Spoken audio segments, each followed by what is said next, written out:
I'm not able to share my screen yet. Let's see. We will make you a co-host. Okay, no problem. We've only done this how many times? It's ridiculous. You always Quite okay, right. but Okay, yes. Are we recording? Sorry. Yes, I hit record. Thank you. All right, let me see if we can get this up and rolling. There we go. So very nice to be with you all today, and appreciate the invitation to come out. As Jeff mentioned, my name is Lenny Farlee, and I'm Extension Specialist in Forestry and Natural Resources, an Extension Forester with Purdue University's Department of Forestry and Natural Resources. I've been there since 2007, and previous to that, I was a district forester working with private landowners with the Indiana DNR Division of Forestry. So quite a few years doing that. And then before that, I was actually a nursery forester down at Valonia State Tree Nursery, producing millions of little seedlings. And so that was really a fun experiment in tree farming.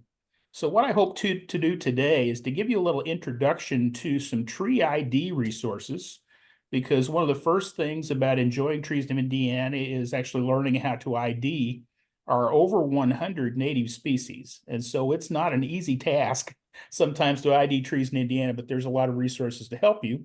And then we'll talk a little bit about the forest environment here in Indiana, our history, where we're at currently, and then also who's available to help you on the ground. So as I mentioned, tree ID in Indiana can be challenging. And we have, actually, I'm going to zip myself out of this picture here. There we go. This can be challenging because we have a lot of different species. And in fact, we've got 17 species of oaks, at least, that are native here to the state. So that can create some real challenges in terms of identification. So we're going to provide you with several resources to help you with that as we go through. And I'm going to go through real quickly, and we'll just take a look at this screen here. On the left is pin oak, common to wetland areas. The next one to the right is black oak, much more common on drier sites. The third one from the left is northern red oak. We'll find this in a variety of sites in Indiana, but tends to like really good high quality soils. And then an unusual oak that doesn't have any lobes on the leaves, and that's shingle oak on the far right. And we'll typically find it on drier soils as well. And these are all in the red oak group of trees. Now we can tell that because they've got little bristle tips at the ends of those lobes, little hairs, that separate them from the white oaks, which have rounded lobes typically. So I mentioned some of the resources that you can tap into, and these are two really high quality books on tree and shrub identification here in Indiana and the Midwest. And these were produced by, by the Purdue Press, and historically were available in the education store, but right now they're sold out. But you can still get these online at places like Amazon and other outlets such as that. So it's not that they're not available, just not currently available from the education store. But they still are available on some online outlets, and excellent resources for identification. What I really like about these is the inclusion of maps on a county basis, really good photos, and good descriptive text. Excuse me. So that can be a really good asset for you in terms of identification of trees and shrubs. A lot of folks ask me about the phone apps for identification. And to be honest, I've not done that personally myself because I learned tree ID way before the apps were available. I do use some apps for plant identification and some other things like mushrooms, things like that I'm not as familiar with. And I will tell you that their precision and accuracy level is a little wanting sometimes. And so it's a good starting point to give you an idea, but I certainly wouldn't say that those are really effective at giving you good answers consistently the majority of the time. They can kind of lead you astray. So these guidebooks, these identification books, are oftentimes some of your best sources. Another resource that we recently actually updated here in Indiana was the old 50 Trees of Indiana, which was very familiar to a lot of 4-H members. Classrooms around the state utilize this trees, and this Trees of Indiana book. And it was available for years and years for 4-H through Extension. Just a couple years ago, we decided to do an update on this book because it was essentially unprintable in its current content and its format. And so we revised it, added a few additional species. And so now we've got an introduction to trees of Indiana that is available through the Extension store. It's a print-only book, and so I think the cost is between $7 and $8. But available through the Extension store. Kind of low numbers right now available in the store, but they're going to be doing a reprinting pretty soon. So this would be readily available both for your use, but also for 4-H folks that are perhaps doing the forestry practice or forestry projects for 4-H. So it's an excellent, shorter, lower number of species, about 54 species listed, that will give you a good introduction to trees, but not cover the whole number of over 100 trees that we have in the state. I've also been busy doing videos, and so COVID kind of pushed me into the video game to make sure I could continue to have contact with folks around the state. And so I've done a series of videos providing information about trees in Indiana, and actually have developed a companion video series to the Introduction to Trees of Indiana publication that we just talked about. And so we're covering 54 species with 58 separate videos, providing information on ID characteristics and occasionally some interesting side information about these species that you can find around the state. And so the QR code there will take you to that. You can also go to our Department of Forestry and Natural Resources website for Extension, and we've got those videos there as well. So you've got access to those. That most of them are less than 3 minutes, and so it's a pretty easy little quick check of ID features, some usually checks on the leaf, the twigs, the bark, and if we have flowers or fruit available, we'll show you those as well. So it's a good way to get a good visual familiarity with quite a few of our trees here in the state. And I'm just going to give you a sampling of one of the videos if this works. There we go. This is Lenny Farlee, Purdue University Extension Forester. Now let's ID that tree. In Indiana, we do have a few coniferous species, and this is one of the most common. This is eastern red cedar. This is the cedar that the wood is used for cedar closets and cedar lining to cabinets and chests. Beautiful, dark red, very aromatic wood, and also a very attractive and useful tree for wildlife and restoration in early successional habitats. Eastern red cedar has scale or awl-like foliage, and so this foliage can be relatively soft to the touch in some cases. But oftentimes some of the younger foliage can actually be quite sharp and give you a little bit of a poke if you get it pushed the wrong direction.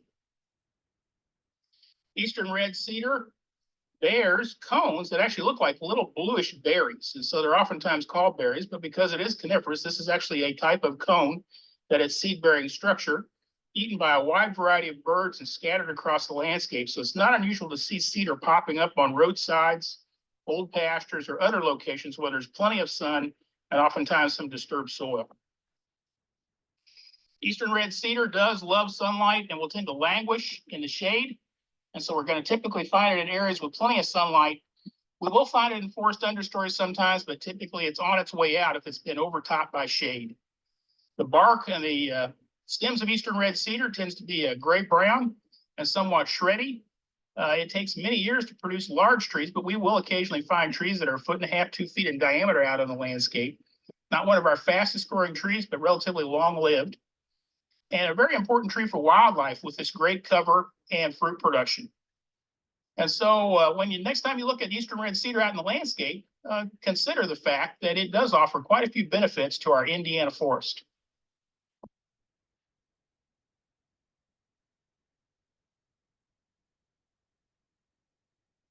This is Lenny Farlee. So that's kind of an example of some of the video content. If you go to the Introduction to Trees of Indiana, we've got a more extensive collection of videos of trees across the state. Now I think it's up to a little over 125, close to 130 videos. of a variety of trees and shrubs you can find here in Indiana, very similar format to what you just watched. And this QR code will take you to that location for those YouTube loaded videos. So lots of resources there if you're interested in getting into tree and shrub identification around the state. If you want to get a little more background in terms of how we go about the process of identifying trees and shrubs, particularly with tree identification guidebooks that utilize dichotomous keys, which essentially are keys that give you a choice, two choices to look at, and then we'll send you different directions in the key based on your answers to those questions or choices. These two webinars will provide information on how to do that, and then some information about how we separate different trees into groups and actually do the species identification. And so we've got a webinar on both how to identify trees in Indiana and also a webinar on how to identify shrubs in Indiana. And these are definitely a little longer, more involved than the videos, but will provide you really good training and tools in terms of how to go about this identification process in a progressive way that can help you use the tree ID books to effectively ID the species that you run into. And some of the books that I would reference to you, we mentioned a couple of these previously: Native Trees of the Midwest, Shrubs and Woody Vines of Indiana and the Midwest, both from Purdue University Press, now available online through outlets like Amazon. And then 101 Trees of Indiana from Indiana University Press.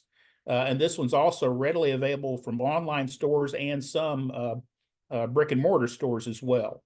And then there are several other very good Eastern U.S. guides from folks like Audubon, Sibley, and a variety of others. So you've got lots of access to some really good printed material that can certainly help you with tree and shrub identification here in Indiana.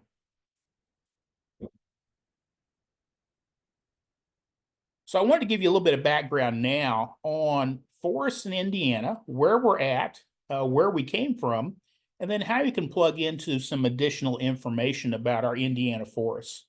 And so Indiana has a long history of forest cover, but it's varied quite a bit through time.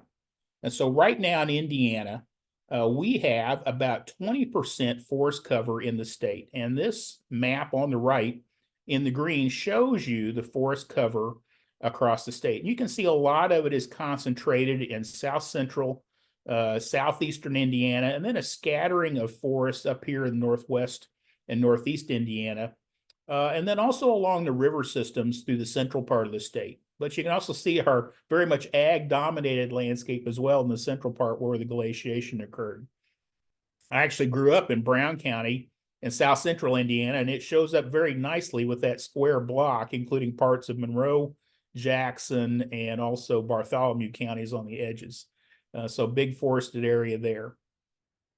In terms of who owns the forest here in Indiana, it's primarily private landowners. And so mostly families, farms, individuals, a few corporate owners, but not as many as we see in some other places in terms of large forest industry or things like that. So mostly it's families and farms that own the forest land here in the state. State and federal ownership is less than 10% each of our forest areas. And so when we're talking about forest in Indiana, it's primarily a private ground issue. The forest products industry, however, in Indiana is one of our leaders in the agricultural area of the state and is actually the leading industry in terms of jobs, wages, and economic impact.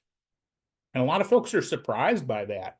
You would think that perhaps corn or beans would be the leaders, but in terms of these three categories of total number of jobs, the wages, and the economic impact in the state, the hardwood industry is the winner in many cases because we've got a lot of vertical integration with that industry here in the state. We've got all these private landowners that own the forest.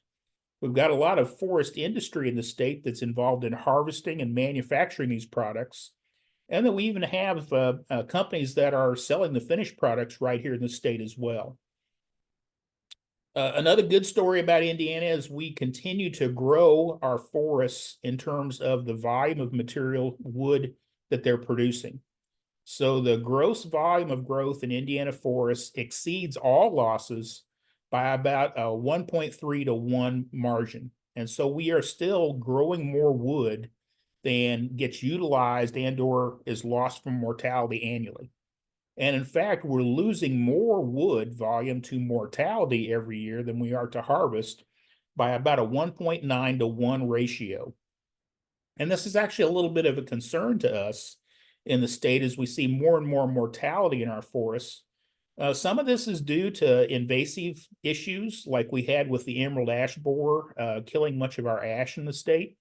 Some of it is related to an aging forest where we've got older trees and we're just seeing more mortality due to decline of those trees and also overcrowding and competition in some locations. So it speaks to some needs for forest management in some locations to help us kind of maintain the vitality and make sure our forests remain healthy. The total acreage of forest in Indiana has been growing over the past 50 years.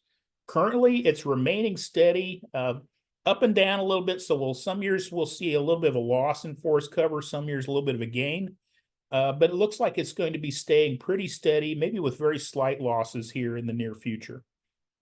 And we know this based on inventory information that both the Indiana Department of Natural Resources, the U.S. Forest Service, and Indiana State Department of Agriculture all cooperate with to help us keep tabs on what's happening in our forest environment here in the state. So overall, a pretty good, sustainable picture for forest in Indiana with a pretty steady acreage amount and a growing inventory of wood on our forest landscape. We've got a really interesting forest history here in Indiana too. So I mentioned we're about 20% forested today. About the time just prior to European settlement, we think Indiana was 85 to 90% forested. And you can see on this image, the first image on the left of Indiana is that picture of the primarily forested area. Now that can be a little bit deceiving in that there were enclaves all across the state of what we call glades, prairies, open wetlands, and other types that were not forested. But much of the landscape was dominated by forest. And so about 20 million acres of our total state area was covered by forests. What we need to remember, though, is that forest was an occupied forest and a managed forest by the folks that were here, and those were the Native Americans that had been here for perhaps 10,000 plus years. And they had utilized fire, hunting, and gathering, and also were practicing agriculture in large areas. And so it was a forest that was being used. And in fact, there's growing evidence that we may have had more forest at about the time of settlement than we'd had previously, because due to disease introductions from European contact during the exploration periods, Native American populations were down significantly, perhaps only 10 to 20% of what they had been prior to European contact. And so arguably, these folks were utilizing more of the landscape for agriculture. We're maintaining open areas through burning. We're managing other forest areas through burning. And so the picture we had right before settlement may have been actually a little more of a wild and not as occupied forest as compared to what would have happened previous to that European contact, simply because there were fewer Native Americans on the landscape.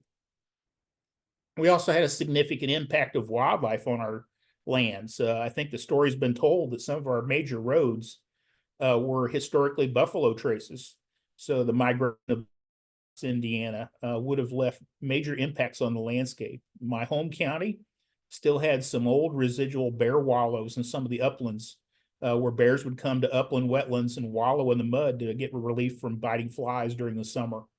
So with the absence of some of those large wildlife, we don't necessarily see those impacts on the forest anymore. But we still have certainly wildlife interactions, and white-tailed deer are one of those. In many cases, we're having some problems regenerating trees because of the population of white-tailed deers can be pretty hard on native plants due to heavy browsing. So you can see the transition of forest land from just prior to European settlement on the left to our current condition today. Much of that related to land use decisions that we've made through time. And this was some of the land use decisions that were happening across Indiana. This very well could have been in my home county of Brown County or anywhere across southern Indiana where we had steep sloping land, but there were attempts made to farm that land. And those attempts were primarily failures because obviously erosion was going to take a major impact and have a long-term negative impact on those lands. And so one of the reasons we see a lot of public land in southern Indiana, like Hoosier National Forest, Brown County State Park, the state forest lands, is due to agricultural land abandonment. So folks were trying to farm this ground, but because of erosion, could not continue to farm it productively, and ultimately the land would be sold back to the government and or be lost because folks couldn't pay taxes. And much of that land was returned and has returned to forest cover through time. So ultimately, the sustainability of land practices oftentimes sort out what kind of land cover we have on the landscape. And that's certainly been the case with some unsustainable agriculture across the state. You can even still see some of the stumps from where these fields were cleared, and the attempt was made to farm, but obviously it was going to be a failed attempt because of just unsuitable for agricultural use. And the end result of those practices was significant erosion in many parts of the state. So this is a photo from Indiana in the 1930s. This is probably a civilian conservation corps group planting pine seedlings on heavily eroded, what had been farmland, to stabilize those sites, get the soils to stay in place, put some organic matter down as the trees start to develop some canopies and drop needles, and hopefully allow for some native vegetation to start establishing. Pines were utilized in many cases because we couldn't get hardwoods to even establish on some of these really heavily eroded sites. They were in such bad condition. And much of this was very successful. In fact, if you travel around many of the public lands in southern Indiana, you'll see these blocks of pine that have been planted. And in many cases, they were planted to control the very erosion we see in this photo. So by 1900, Indiana had only about 1.5 million acres of forest left of the original 20 million acres that was present at the time of settlement. And this was kind of the low ebb of our forest in Indiana. And much of that forest area was already heavily impacted by grazing, heavy cutting, some indiscriminate burning going on. And so it was a forest that was in real trouble. And several visionaries saw that there was going to be a potential really serious issue in terms of supplying the wood products industry in Indiana if this destruction continued and the loss of forest land continued. And so one of the things that happened was actual agricultural land abandonment. As we mentioned, you just couldn't continue to farm this land. And so that land would be going back to the government for a variety of purposes, and was oftentimes turned into the public lands that we have today. And then some conservationists like Charles Dean, who's pictured here, our first state forester and a preeminent botanist in the state that is said to have visited every township in the state collecting plants and has several plants named after him. Richard Lieber, who is the father of Indiana State Parks, and several other conservation leaders pushed for protection of natural resources, of game, of lands, and restoration of eroded areas. And so we saw in the early 1900s the establishment of our first state parks, state forests, and game preserves across the state. We also had some private lands practices established. So in 1921, the classified forest law was established, which provided a tax break to private landowners who were willing to maintain and manage forests on their property and protect it from grazing and fire and development.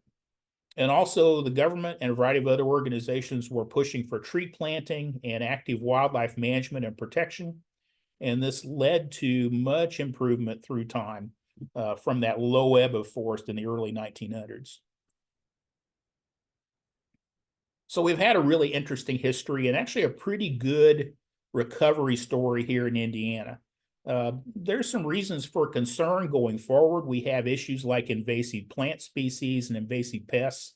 We mentioned emerald ash borer being a terrible problem for our ash trees here in Indiana and in the eastern United States. But overall, the story has been a positive one of recovery, of gaining in forest acreage and gaining in forest quality and health. So I want to talk a little bit now about who you can go to find assistance with trees and forests. And this is a big area, so there's actually several areas of expertise that work in this area, and it can be a little bit confusing. So I thought I'd give kind of a little bit of a background on who's the right expert to contact based on the problems or questions you may have. And so in the area of ornamental, landscape, or urban tree planting and care issues, those are really where we have what we call urban foresters and arborists that are doing work with those landscape type trees.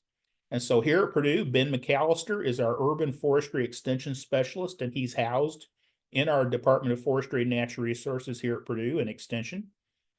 There's also this website that you can go to find certified arborists. And so the website treesaregood.org is associated with the Indiana International Society of Arboriculture, not just Indiana.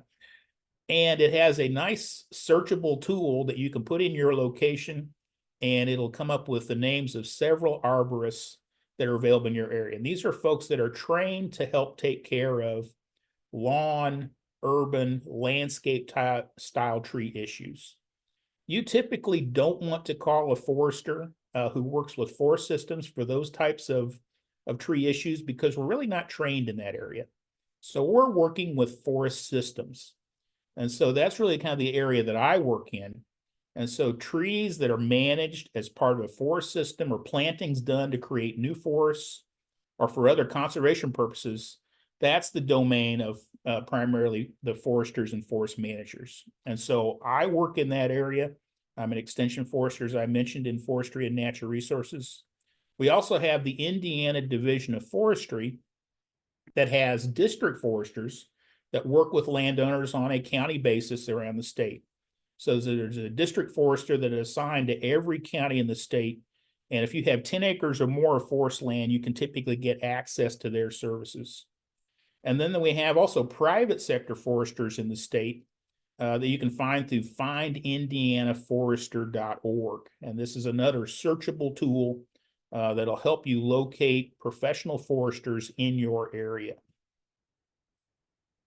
So the Indiana Division of Forestry foresters will offer you advice, assistance, access to some incentive programs, and can also refer you to other professionals if you actually need to have some work done on your property. The Indiana Division of Forestry district foresters are primarily working with advice, assistance, and management planning. If you needed to do a tree planting, timber sale, thinning in your forest, control invasive species, they're typically going to refer you to other folks that do that type of work. They can get you access to the Classified Forest and Wildlands Program, which is a really nice property tax reduction program for folks that have 10 acres or more in forest land or wildlife habitat. Because their services are free, you're typically going to have a little bit of a wait to get access to their services, but it is oftentimes one of your best deals in terms of getting some good on-the-ground advice on what to do with issues about your property. So it's a great first point of contact for you. You just do have to have at least 10 acres. And this website provides access to the district foresters around the state, or you can simply do a web search on Indiana Division of Forestry, District Foresters, and that'll get you there as well. Our consulting foresters are private business people. They're essentially acting and assisting landowners on a contractual basis, a fee basis in most cases. And they can provide a broad range of assistance to landowners if you're looking for conservation tree plantings. You need to do a timber sale. You need a valuation of your property to settle an estate that has forest land on it. You want to deal with invasive species on your property. All those are services that may be offered by consulting foresters. They are typically not associated with wood using firms, and so they're there to work directly with you and help you achieve your management goals on your property. The fee structure that these folks charge varies very much from person to person, so it's always a good idea to talk to them about how and what they charge for their services. And we can find a searchable listing of these folks at findindianaforester.org. And once again, just a reminder, if you're looking at yard or street trees, things in the ornamental sector, that's really to the domain of arborists and urban foresters to help you with that. And that website, Trees Are Good, is where you can find those folks. And then one more category, industry foresters are professional foresters working for or in cooperation with forest industry. And so they're oftentimes working in a procurement role to acquire or get forest products into the marketplaces. So they're assisting landowners with marking and marketing forest products.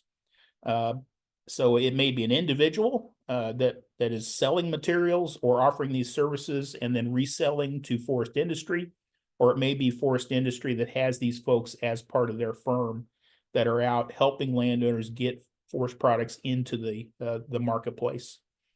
So they may or may not charge a fee for some of their services. So in terms of oftentimes timber marketing, since they need these products for their industry, they're oftentimes offering the marketing services for free.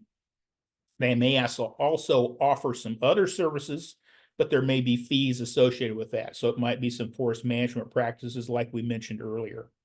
And once again, these folks are also available at the findindianaforester.org site.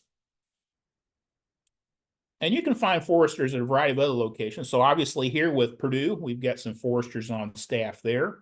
There are foresters that work with the county soil and water conservation districts, with the Natural Resource Conservation Service here in Indiana, a USDA agency, and also several private groups, several of the land trusts, some of the wildlife interest groups that have foresters on staff that are working in a variety of categories, but oftentimes do offer some assistance to landowners.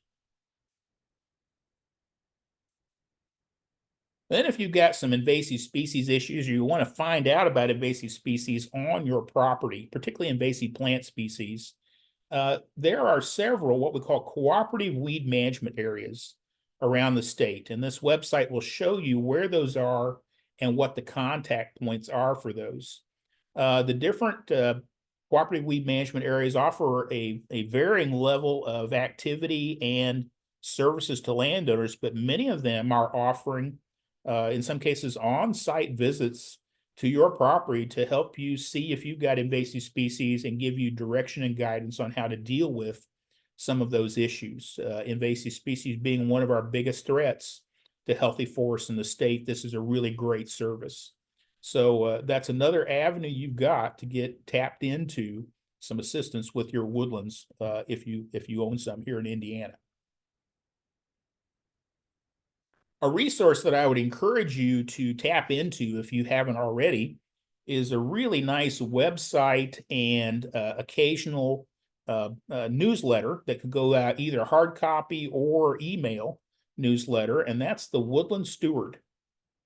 And the website here, www.inwoodlands.org. You can check out the resources there and also subscribe to the Woodland Steward newsletter.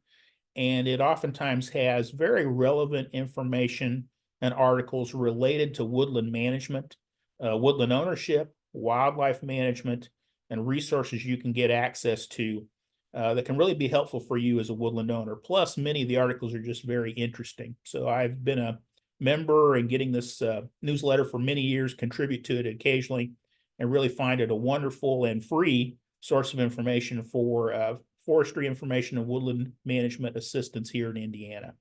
So the Woodland Steward, inwoodlands.org. And then there are several other nonprofits that may be beneficial to you as a private forest landowner. The Indiana Forestry and Woodland Owners Association, IFWA, is a really high quality education oriented association that also does advocacy for woodland owners. related to legislation and a variety of issues across the state. Also, the American Tree Farm System is a national system that recognizes forest owners and helps with education as well. And then if you've got specialty interests, so things like nut production, Christmas trees, maple syrup, interested in black walnut, American chestnut, there's a group literally for just about everybody that has interest in different areas associated with forests and woodlands and tree management.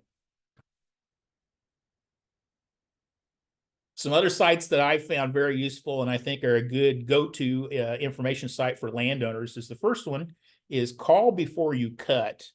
And this is a website that provides resources for landowners interested in potentially harvesting and marketing timber. And so it's a good first stop to get some contacts, to get some basic information on considerations for selling timber from your property. If you're interested in growing trees and shrubs from seed, the Woody Plant Seed Manual is an outstanding reference that I use on a regular basis as well. And so it'll give you great guidance on collection, handling, planting, and growing seeds from a wide variety of woody plants that are native here to the eastern United States. If you're looking for sources of seedlings or seed to grow trees, the Regeneration Nurseries and Genetic Resources sites, www.rngr.net is a really good source to go to. It'll give a listing of local nurseries that sell trees and shrubs, access to seed dealers as well, and then information on growing and planting trees. If you own forest land property and you're interested in how to perhaps manage or limit your tax liability, the National Timber Tax website is an excellent resource for getting information on that. I use that site myself quite often and oftentimes take information from it and direct that to private landowners because they have really good annually updated information related to both income and property tax issues for forest landowners. And then if you want to learn more about our current forest conditions in Indiana, the U.S. Forest Service provides annual updates and then about every 5 years, a larger scale summary of forest conditions here in the state. And so the Indiana Forest 2018 summary just recently came out, and you can tap into that. They should have a new summary coming out in probably just 2 or 3 years, a little more recent, but this will be a really good review of what forest conditions are like here in Indiana and a really nice broad overview of species, growth rates, the amount of timber of different species and types, tree health. So really a wonderful way to get a good picture of what forests are doing and how they are composed here in the state. So I wanted to leave plenty of time for questions because I expected there would probably be quite a few, and it's always difficult to figure out exactly how to summarize a whole area in a one presentation, but this is my contact information and also information on how to get onto our Purdue Forestry and Natural Resources Extension websites, which is the home site for all the videos, the webinars, and publications mentioned, so you can access all that information. And I'll let you get a look at that, and I'm going to stop sharing and see what kind of questions we've got that we can perhaps tackle. Looking at the chat box, Lenny, I don't have any direct questions, but lots of great resources. So if you folks do have questions, if you don't mind directing those to the chat box, that'll probably be the easiest way. One of the questions that we get, I guess to kind of get us started, Lenny, is when to start considering removal of a tree in terms of damage. Are there some thresholds you can talk about? I mean, we always want a healthy tree, but you know, just recently, one of our educators had what she thought was a healthy looking tree, yeah. Jessica, and it fell down in a windstorm. So, you know, maybe talk about some of the trees that are more prone to breakage or causing damage, and maybe, you know, thinking about safe distances. I know that's more of an arborist question, but just in general, some safety rules in terms of trees. Yeah, so that's a great question, Jeff. And it is really kind of the area of arborists, and those are the best people to actually do an evaluation of a tree that you may be concerned about. There's several arborists that have a tree risk evaluation certification. And so they go through special training to evaluate the risk level that a certain tree presents of failing. And so when we mean failing, physically falling apart or having pieces come off of it. So it's always a good idea to occasionally visually inspect the trees near your home to see if you're seeing signs of damage or decay. And so some of the signs are woodpecker activity, where we're getting pretty large woodpecker holes into trees. That's oftentimes a sign of either insects or decay. If you're seeing decay fungi on the stems of the trees, that's obviously an indication that the tree is starting to be compromised by decay. If you're seeing upper branches die, we're not as concerned about lower branches because they oftentimes get shaded off naturally, but upper branches are oftentimes that are in the sun but still dying are an indication of some sort of tree problem. So that's a warning sign as well. And then we do have some species of trees that are just not naturally as resilient as others. And so we had a conversation before this program about 2 examples of silver maple that had failed in the most recent windstorm. And silver maple is one of those that has a tendency to fail in wind events. Another one that I've seen is not as strong as black cherry. Now, that's not to say that every silver maple and every black cherry on the landscape should go.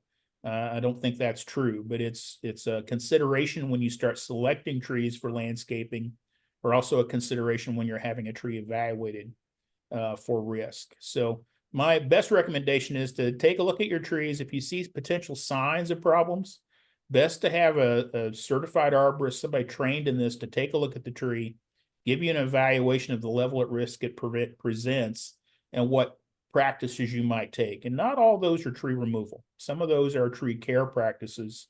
But if removal is warranted, you want to do it before the storm comes for sure. Excellent. One of our questions that came up deals with native species. What would you recommend as a fast-growing native tree for a wind block or start of a forested area? Oh, okay, that's great. So one of the first things we've got to do is look at soils. So if you've got a high quality, deep, well-drained soil that will grow almost anything well, we've got a lot of great trees you can grow. I really like a tulip tree. It grows fast, it gets big. It's a pretty resilient tree. It's not very tolerant of drought. And so we want a high quality soil that really will support it. I like many of the oaks, and a lot of folks consider oaks really slow growing, but I think some species like red oak, Shumard oak, bur oak, swamp white oak, chinkapin oak have potential to make pretty good growth on high quality sites, and they are very good long-term trees with strong wood and long lifespans. And so those are good choices. The sugar maple, not as fast as silver maple, but much stronger wood, or a really high quality shade, great fall color. Another tree that's being used more and more for its fall color is black gum. And I think that's another pretty decent choice.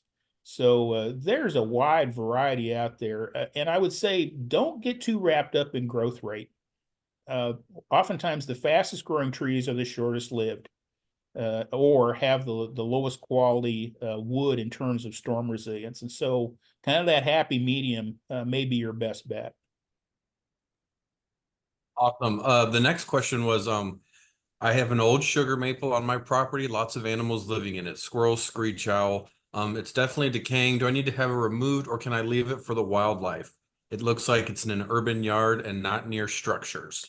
If it's not near structures and you are not too worried about safety issues for people around it, hopefully you're getting inside when there's a lot of wind. I think there's some value in leaving those hollowing trees for wildlife if they don't represent a real risk to a structure. And that's a practice we do in forestry quite commonly, is when we're doing thinning, rather than dropping trees, we're going to girdle trees to kill them, but leave them standing, because that standing dead tree offers an enormous number of benefits for wildlife of all types. So yeah, if you've got a wildlife hotel tree, as I call them, and it's not going to risk damaging a structure if it comes down, I don't have any arguments about leaving that on the landscape. Perfect. Before I forget, I did put the post webinar survey in the chat box. Any more questions out there? We still have a few minutes. I have a couple for Lenny. Um, in your private woodland owner course that you do, you mentioned, and I cannot remember the name of it, but it's a forest that's completely untouched, has never been um Yeah, like through before. virgin or virgin forest, old growth forest. Yes, primary forest. Yeah, primary Primary. Yep. forest. You had mentioned that there's a location in Indiana where that is, and you can see really, really big trees. Can you go over that? Yeah, absolutely. So we don't have much. So when we say primary forest or virgin forest, we mean a forest area that, to our knowledge, has never been cleared. Now, that's a little bit of a dangerous assumption in that, once again, Native American peoples have been here for thousands of years, and the lifespan of our tree is in hundreds. So it's not impossible that some of the areas I'm going to list as quote unquote virgin or primary forest were in fact at some point in time modified by Native peoples. Very, very possible, very likely even. But in terms of the last 300 or 400 years, this is our knowledge. And so there's several examples around the state, several of them in state parks. And so some of the state parks that have some primary or virgin forests are Spring Mill State Park, Turkey Run and Shade State Park. And then the Division of Nature Preserves with the DNR also has several properties scattered around the state. And I believe the DNR Division of Forestry and also Division of Nature Preserves maintains a list of their old growth or virgin forest areas that folks can access to have a look at. On Hoosier National Forest near Paoli, Indiana, is Pioneer Mothers Memorial Forest. That's another tract of what we would call probably virgin or primary forest. So they're rare, probably less than 1,000 or 2,000 acres around the state, but they do exist, and they're really a neat glimpse back into what forests might have looked like prior to settlement in some locations. Yeah, oh, go ahead, Jeff. I'm sorry. No, you go ahead, Lenny. I should mention, that's the exception. So in terms of actual old growth forest systems, we really don't have any. We have 20 acres here, 40 acres there, 80 acres there, but nothing in the realm of thousands of acres right now. Now, coming in the future, because we've got state parks, reserves on places like Hoosier National Forest, nature preserves, we have thousands of acres that with time are going to be moving into that older forest area of 150 years plus. And so, in fact, as time goes on and if these properties continue to be managed as they currently are, there's going to be more and more old forest in the state.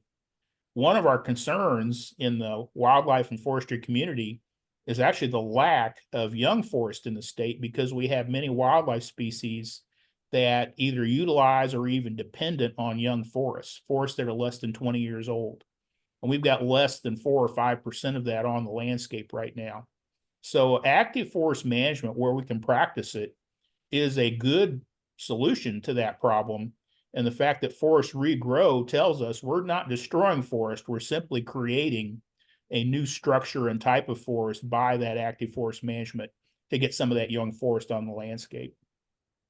Examples, if you like to hear whippoorwills, woodcock, or sea ruffed grouse, you really need young forest areas. So that's one of the things we're concerned about.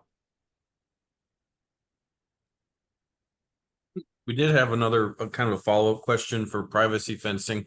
Our yard is in Jefferson County with full sun.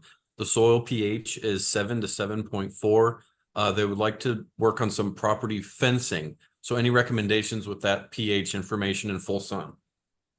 Okay, so if you're looking at maybe a conifer for that, you might want to look at something like, and I kind of hate to recommend this, but it's probably a good one for that location, is Norway spruce. A lot of our conifers like a little bit more acidic soil, but the Norway spruce has got a pretty broad range of soils that it's happy with. So that would be one possibility. I think eastern white pine would be another possibility, or northern white cedar. So those are all potential trees that might work pretty well. The main thing is to think about how much space you got that planting can occupy, because all of those will get to be pretty large trees eventually. So you need an adequate amount of space to do that. If you don't have that much space, you may want to look at something like some shrubs. And things I really like are any of our shrub dogwood species. We have several native viburnum species, and even wild hydrangea. Many of the ornamental hydrangeas are actually derived from our native wild hydrangea arborescens. So those would all be possibilities that should be pretty good on that soil type. Awesome. Courtney, did you have another question? I have a really hard hitting question. Is there a tree, a native tree of Indiana that you know is here, but you've never seen it? I'm trying to think. Yes. And so I recently read about this one. It is big leaf silverbell. And it's an obscure species clear down in southwestern Indiana that I have yet to see. I have just a few species that I've not gotten on my ID that tree list. That's one of them. And who knows if I'll be able to find it or not. So I've got to find out exactly where it's at. I'm not sure I've been successful at that yet. So Maybe somebody out there on this Hot Topics might know of one. if anybody knows, let me know. We'll see if I can get permission to get on the site, and we'll do a video. All right. Any more questions? Go ahead and throw them in the chat box. And again, we've got that survey. I'm out of questions. I get to listen to Lenny quite a bit, so I'm lucky. Did I appreciate the opportunity to be on, and I gave you my email. If you do have follow-up questions, I welcome those. And feel free to check out those resources we gave you. And I might have missed it, Lenny. Did you do a plug for your woodland for private owners? I did not and should have. You can keep an eye on our Forestry and Natural Resources Extension website. We will typically start announcing those toward the end of the year. They happen in the spring, but we'll start announcing those programs usually in December. And that program, Lenny had hosted that at Asherwood Nature Preserve. It kind of borders Miami County, where Courtney is, in Wabash, where I'm at. Lots of great information, and my favorite part was definitely just going out in the woods, looking at the species. I don't think the leaves were on quite yet, so it was good to not have the leaves to cheat on, because I will admit I definitely look at the leaves and not the bark. Yeah, All right. It's 8 evening sessions and then 2 half-day field days for the in-person. But we also do an online version as well. So if you can't come to an in-person, there's an online version you could attend. And that's Lenny, something your ag. Go Oh, ahead. go ahead. Go ahead, Um, Jessica. I was going to ask, what's your favorite tree? Oh, that's hard. I'm going to say probably the eastern hemlock. It's rare here in Indiana, only on specific sites, but I think it's one of the prettiest trees in the eastern United States. So it's one of our unusual conifers, kind of a leftover from the Ice Age here in Indiana.